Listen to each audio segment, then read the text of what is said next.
So the key thing with a high-performing team, actually the key thing with learning anything, is you need to have small wins. You need to create an environment where they can succeed, and that level of success will depend on what the team's done before. So we want the team to be able to learn through succeeding, learn through making a few small mistakes, picking things up and continuing forward. A part of cultivating a high-performing team is enabling high-bandwidth communication. So co-location is very, very important. There are ways technologically to simulate co-location, but those are a little more difficult, certainly more difficult, and considerably more expensive than co-location in most cases. I think cultivating high-performing teams requires servant leadership, for sure. It also requires consistent reinforcement of the values and principles of Agile. When I'm training or coaching teams, I like to review the 12 principles of Agile, and I tend to emphasize that 12th principle, which effectively says that in regular intervals the team needs to reflect on how it can improve and then tune and adjust its behavior accordingly. So there's a couple things that I've seen work really well. The first is a team needs to agree that they're going to deal with conflict head-on, because every team is going to have conflict. It's going to happen. And the problem is that a lot of teams are uncomfortable with that conflict. They'll sweep it under the rug. They won't deal with it. A great team is one that at the beginning sits down and says, how are we going to deal with conflict when it comes up?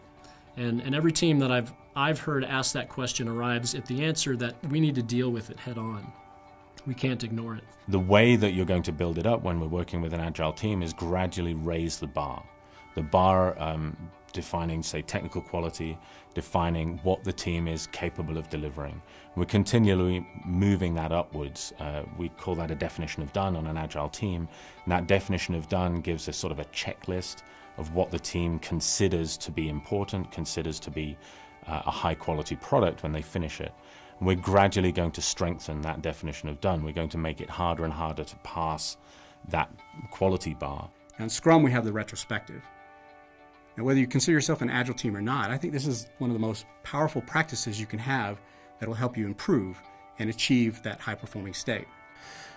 Enabling team collaboration, and then this magic element of teamwork requires that teams be given the space to do what they are best at, which is solving problems, producing top-quality work, being proud of their work.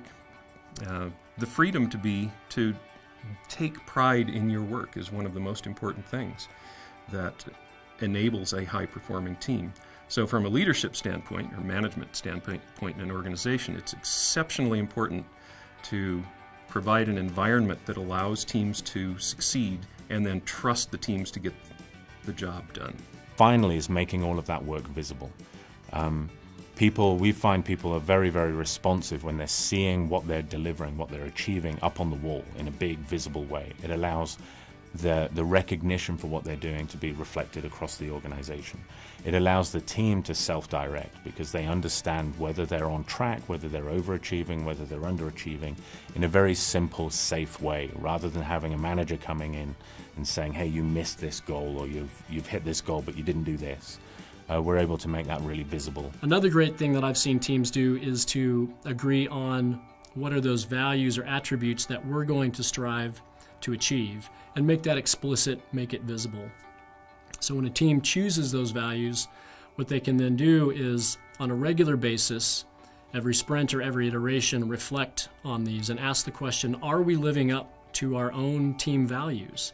And where we find ourselves falling short, we can have that conversation, get it out there on the table, and agree on what we're going to do to fix that situation and live up to the kind of team that we want to be. The successes that the team delivers in the beginning, as they're beginning to work together, will gradually get stronger and stronger as they work together, so that the successes at the end are a higher and higher level of quality. So lots of wins, allowing the team to kind of get quick wins, raising the bar as to what those wins are. So we use the definition of done to get tougher and tougher on what we expect of the team. We need to create an environment, top to bottom, both cultural and organizational, that's going to support teamwork and promote and encourage excellent teams. because that's, again, how we're going to set a standard for the rest of the organization to follow and how we can achieve the things that we need as an organization.